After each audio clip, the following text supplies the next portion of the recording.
প্রিয় শিক্ষার্থীরা, আসসালামু আলাইকুম। আজকের ভিডিওতে সপ্তম শ্রেণীর গণিত বইয়ের অনুশীলনী 4.2-এর প্রথম রাশিকে দ্বিতীয় রাশি দ্বারা ভাগ করো 1 নাম্বার অঙ্ক থেকে 6 নাম্বার অঙ্কের সমাধান করাবো। 1 নাম্বার থেকে 6 নাম্বার অঙ্ক পর্যন্ত একপদী রাশিকে একপদী রাশি দ্বারা ভাগ করতে হবে। তো আজকের পর্বে আমরা 1 থেকে 6 নাম্বার আলোচনা করব। 45 a⁴ কে 9 a² দ্বারা ভাগ করতে হবে। তো 45 a⁴ ভাগ 9 a² দ্বারা। তো এক্ষেত্রে আমাদের একটা বিষয় স্মরণ রাখি, সেটা হলো সাংখ্যিক সহগ যেগুলো আছে সেই সাংখ্যিক সহগগুলোকে পাটিগণিতের নিয়মে ভাগ করতে হবে এবং আক্ষরিক যে প্রতীক আছে আক্ষরিক প্রতীকগুলোকে সূচকের নিয়ম অনুসারে ভাগ করতে হবে। তো এখানে লক্ষ্য করি, সাংখ্যিক সহগগুলা আলাদা করে নিব। 45কে ভাগ করব 9 দ্বারা, এরপর এখানে গুণ অবস্থায় দিই, দেওয়ার পর আক্ষরিক প্রতীককে আক্ষরিক প্রতীক দ্বারা ভাগ করব। তো সেই ক্ষেত্রে একই রকম আক্ষরিক প্রতীক, যেমন a⁴কে আমরা ভাগ করব কত দ্বারা? a² দ্বারা।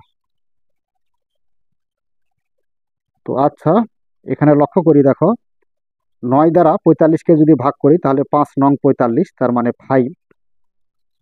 এখানে ডাইরেক্ট এটার দ্বারা কাটা দিলেও হবে, না কাটলেও হবে। এখানে গুণ আছে, গুণ।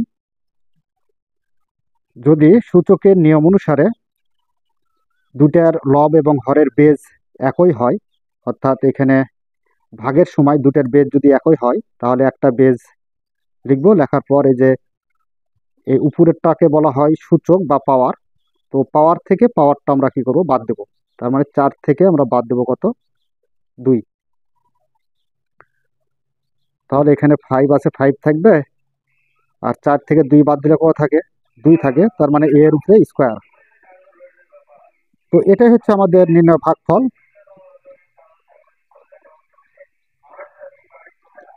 নির্ণয় ভাগফল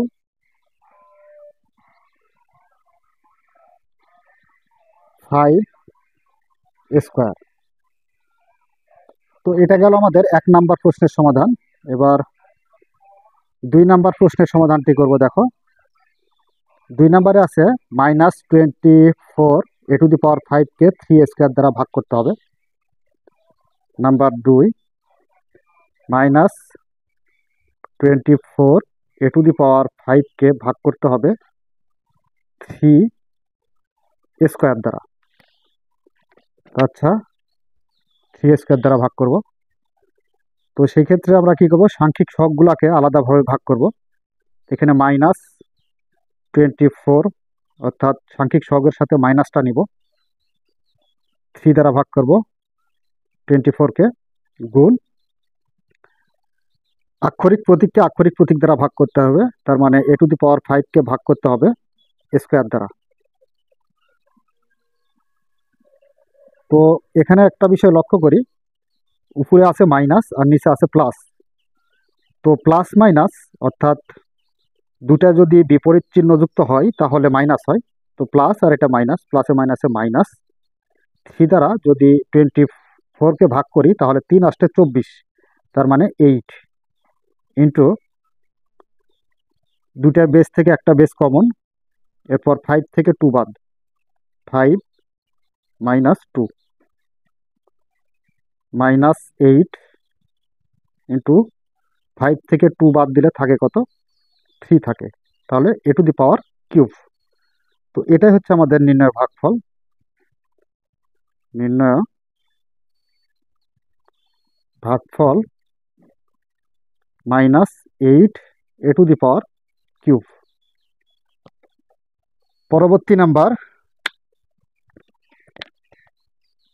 3 নাম্বারে দেওয়া আছে 30 a⁴ x⁴কে ভাগ করতে হবে -6a² x দ্বারা। Number 3, 30 a to the power 4 x to the power কিউবকে ভাগ করতে হবে -6 এ স্কোয়ার এক্স দ্বারা। তো আচ্ছা, এখন সাংখ্যিক সহগগুলোকে আলাদাভাবে ভাগ করি। 30/-6, 30কে -6 দ্বারা ভাগ করব, into a to the power 4কে এ স্কোয়ার দ্বারা ভাগ, এ টু দি পাওয়ার 4 ভাগ এ স্কোয়ার, গুণ এক্স টু দি পাওয়ার কিউবকে এক্স দ্বারা ভাগ করতে হবে, কারণ সূচকের নিয়ম অনুসারে একই রকম আক্ষরিক প্রতীক যেগুলা সেগুলাকে আলাদা আলাদা ভাগ করতে হয়। তো এখানে লক্ষ্য করি, উপর আছে প্লাস, নিচে আছে মাইনাস। প্লাসে মাইনাসে কি হবে? মাইনাস, মানে বিপরীত চিহ্ন যুক্ত হলে মাইনাস হয়। 6 দ্বারা যদি 30কে ভাগ করা হয়, 5 6 30, তার মানে এখানে 5, গুণ দুটা বেজ থেকে একটা বেজ লিখতে হবে। এবার 4 থেকে 2 বাদ, তো 4 - 2, দুটা বেজ থেকে একটা বেজ এক্স কমন। 3 থেকে এখানে এক্স এর উপর পাওয়ার কিছু নাই, তার মানে এখানে বুঝতে হবে 1 আছে, তাহলে 1 বাদ দিতে হবে। -5 এ 4 থেকে 2 বাদ দিলে কত থাকে? 2, তার মানে পাওয়ার স্কোয়ার। এরপর এক্স, 3 থেকে 1 বিয়োগ করলে 2, তার মানে এক্স স্কোয়ার। তো -5 এ স্কোয়ার এক্স স্কোয়ার, এটা হচ্ছে আমাদের নির্ণয় ভাগফল। অতএব নির্ণয় ভাগফল -5 a square x square. Number 4 নম্বরে -28 x to the power 4 y to the power 3 z to the power স্কোয়ারকে ভাগ করতে হবে কত দ্বারা? 4x ওয়াই স্কোয়ার জেড দ্বারা। 4x ওয়াই স্কোয়ার জেড দ্বারা ভাগ করতে হবে। তো আচ্ছা, এখন সাংখ্যিক সহগগুলোকে আলাদাভাবে ভাগ করব। -28/4 গুণ এক্স টু দি পাওয়ার 4কে এক্স দ্বারা ভাগ করতে হবে, এক্স টু দি পাওয়ার 4 ভাগ এক্স, গুণ ওয়াই টু দি পাওয়ার 3কে ভাগ করতে হবে ওয়াই স্কোয়ার দ্বারা।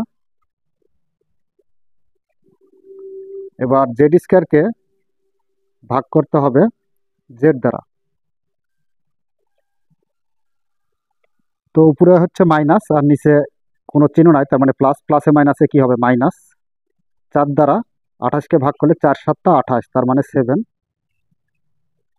গুণ দুটা বেজ থেকে একটা বেজ লিখব, আর পাওয়ার 4 থেকে এখানে কোনো পাওয়ার নাই, তার মানে 1, পাওয়ার 4 থেকে আমরা 1 বাদ দেব। দুটা ভিত্তি বা দুটা বেজ ওয়াই থেকে একটা ওয়াই লিখব, 3 থেকে বাদ দেবো কত? 2। এরপর দুটা ভিত্তি জেড, জেড থেকে একটা জেড লিখব, আর 2 থেকে আমরা বিয়োগ করব, এখানে কোনো পাওয়ার নাই, তার মানে 1 বাদ দিতে হবে। আচ্ছা, তো -7, আর এক্স, এক্স আছে এক্স, পাওয়ার 4 থেকে 1 বাদ, তাহলে পাওয়ার 3। এবার ওয়াই, পাওয়ার 3 থেকে 2 বাদ, তার মানে 1, তো এখানে পাওয়ার 1 ওয়াইয়ের উপরে দিলেও হয়, না দিলেও হয়। জেড, 2 থেকে 1 বাদ, তাহলে 2 থেকে 1 বাদ দিলে 1 হয়, তো 1 এখানে দিলেও হয়, না দিলেও হয়, তো দেওয়ার দরকার নেই। তো অতএব নির্ণয় ভাগফল -7 X to the power 3 Y Z, এটাই হচ্ছে নির্ণয় ভাগফল। তো এর পরবর্তী নাম্বার হচ্ছে 5 নম্বরে দেওয়া আছে -36 a to the power cube z to the power cube y to the power স্কোয়ারকে ভাগ করতে হবে কত দ্বারা? -4a ওয়াই জেড দ্বারা। -4a ওয়াই জেড দ্বারা ভাগ করতে হবে। আচ্ছা, এই যে -4a ওয়াই জেড। তো দেখো, সাংখ্যিক সহগগুলোকে আলাদা করে ভাগ করে নিই। তো এখানে -36কে ভাগ করব -4 দ্বারা, আর এখানে গুণ অবস্থায় সবগুলাই যেহেতু লব হর গুণ অবস্থায় আছে সেহেতু গুণ অবস্থায় দিই। এ টু দি পাওয়ার কিউবকে ভাগ করব এ দ্বারা, জেড টু দি পাওয়ার কিউবকে ভাগ করব জেড দ্বারা, এবং এখানে ওয়াই স্কোয়ারকে ভাগ করব, নিচে কোনো ওয়াই ও আছে, যে এখানে ওয়াই আছে, তাহলে ওয়াই দ্বারা ভাগ করতে হবে। তো আচ্ছা, এবার দেখো, চিহ্ন যদি একই চিহ্নযুক্ত হয় তাহলে দুইটা রাশির ভাগফল প্লাস হয়, অর্থাৎ মাইনাস আর মাইনাস একই চিহ্নযুক্ত, তাহলে মাইনাসে মাইনাসে কি হবে, প্লাস। তো 4 দ্বারা 36কে ভাগ করলে 4 নং 36, তার মানে 9। তো এখানে প্লাস চিহ্ন দিলেও হয়, না দিলেও হয়, এখানে দরকার নাই। এরপর গুণ, দুটা ভিত্তি থেকে একটা ভিত্তি এ লিখব, পাওয়ার 3 থেকে এখানে পাওয়ার নাই, তার মানে 1 বিয়োগ করব। এরপর দুটা ভিত্তি জেড থেকে একটা জেড, উপরে পাওয়ার 3 থেকে বাদ দেবো হচ্ছে কোনটা, এই যে এখানে জেডের উপর কোনো পাওয়ার নাই, তার মানে 1, অর্থাৎ ভাগের ক্ষেত্রে বাদ দিতে হয় আর গুণের সময় যোগ করতে হয়। তো এখানে ওয়াই আর ওয়াই, দুটা ওয়াই ভিত্তি থেকে একটা ওয়াই লিখব, আর উপরে পাওয়ার 2 থেকে বিয়োগ করতে হবে কত, এই যে এখানে পাওয়ার কিছু নাই, তার মানে 1। তো এখানে 9, এ টু দি পাওয়ার 3 থেকে 1 বাদ দিলে 2, এরপর জেড, তো জেড থেকে 3 থেকে 1 বিয়োগ করলে জেড স্কোয়ার, এরপর ওয়াই 2 থেকে 1 বিয়োগ করলে 1, তো 1 দিলেও হয়, না দিলেও হয়। তো এটা একটু সিরিয়াল আমরা সাজিয়ে লিখতে পারি, সেটা কিভাবে, 9 স্কোয়ার ওয়াই জেড স্কোয়ারটা লাস্টে দিতে পারি। তো এটাই হচ্ছে আমাদের নির্ণয় ভাগফল। অতএব নির্ণয় ভাগফল 9 স্কোয়ার ওয়াই জেড স্কোয়ার। তো আচ্ছা, 5 নাম্বার প্রশ্নের সমাধান শেষ।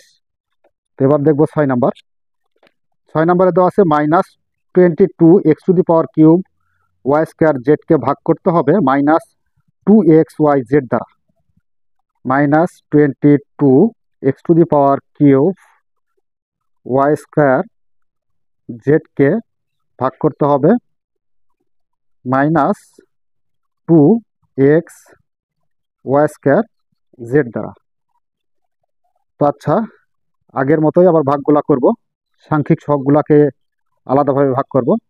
22কে ভাগ করব -2 দ্বারা, গুণ x⁴কে x দ্বারা ভাগ করি, x⁴ ভাগ x, ওয়াই স্কোয়ারকে ওয়াই স্কোয়ার দ্বারা ভাগ করব, ওয়াই স্কোয়ার ভাগ ওয়াই স্কোয়ার, গুণ জেডকে জেড দ্বারা ভাগ করব, তো জেড ভাগ জেড। তো এবার দেখি, মাইনাসে মাইনাসে প্লাস, অর্থাৎ একই চিহ্নযুক্ত হলে প্লাস হয়, তো প্লাস দেওয়ার দরকার নাই। এখানে 2 × 2 11, 2 × 22, তার মানে এখানে 11 ইন্টু দুটা ভিত্তি থেকে একটা ভিত্তি এক্স লিখব, 3 থেকে এখানে পাওয়ার কিছু নাই, তার মানে পাওয়ারটা বাদ দিব, অর্থাৎ 3 থেকে 1 বাদ দিতে হবে। এরপর দুটা ভিত্তির ওয়াই, তো একটা ওয়াই লিখব ভিত্তি, 2 থেকে আমরা 2 বাদ দেব, তো 2 - 2, অর্থাৎ পাওয়ার থেকে পাওয়ার বাদ দিতে হবে। এবার জেড, দুটা ভিত্তি থেকে একটা ভিত্তির জেড লিখব, এখানে পাওয়ার নাই মানে 1, এখানে 1, তো 1 থেকে আমরা কি করব, 1 বিয়োগ করব। তো আর পরবর্তীতে আমরা লক্ষ্য করি 11 × x, পাওয়ার 3 থেকে 1 বিয়োগ করলে পাওয়ার 2 হয়, ইন্টু ওয়াই, তো -2 আর +2 কাটা যায়, তাহলে কত হয়, 0, ইন্টু জেড, তো জেড -1 আর +1 কাটা গেলে থাকে কত, শুধুমাত্র জেড, আর উপরে +1 -1 কাটা গেলে প্লাস মাইনাসে 0 হয় পাওয়ার। তো 11 × x² ইন্টু, দেখো এখানে সূচকের নিয়ম অনুসারে যদি কোনো ভিত্তির উপর পাওয়ার 0 বা সূচক 0 হয় তাহলে তার মান হয় কত, 1, তো এখানে 1। আবার জেড এর উপর পাওয়ার জিরো, তার মানে জেড হলো ভিত্তি আর এটা হচ্ছে পাওয়ার জিরো। তো কোনো ভিত্তির উপর পাওয়ার যদি জিরো হয় তাহলে তার মান হয় কত? ওয়ান। তো ওয়ান দ্বারা ওয়ানকে গুণ করলে ওয়ান হবে, ওয়ান দ্বারা আবার এক্স স্কোয়ারকে গুণ করলে এক্স স্কোয়ার হবে, এক্স স্কোয়ার দ্বারা 11কে গুণ করলে 11 এক্স স্কোয়ার হবে। তো এটাই হচ্ছে অ্যান্সার, 11 এক্স স্কোয়ার। এটাই হচ্ছে আমাদের নির্ণয় গুণফল। অতএব নির্ণয় গুণফল 11 এক্স স্কোয়ার। তো প্রিয় শিক্ষার্থীরা, এই ছিল আজকের মতো 1 নাম্বার থেকে 6 নাম্বার অঙ্কের সমাধান। একপদী রাশিকে একপদী রাশি দ্বারা ভাগ। আগামী পর্বে আমরা বহুপদী রাশিকে একপদী রাশি দ্বারা ভাগ করা শিখব, 7 নাম্বার থেকে 13 নাম্বার পর্যন্ত। তো ততক্ষণ পর্যন্ত তোমরা ভালো থাকো, সুস্থ থাকো, এই কামনায় ধন্যবাদ সবাইকে।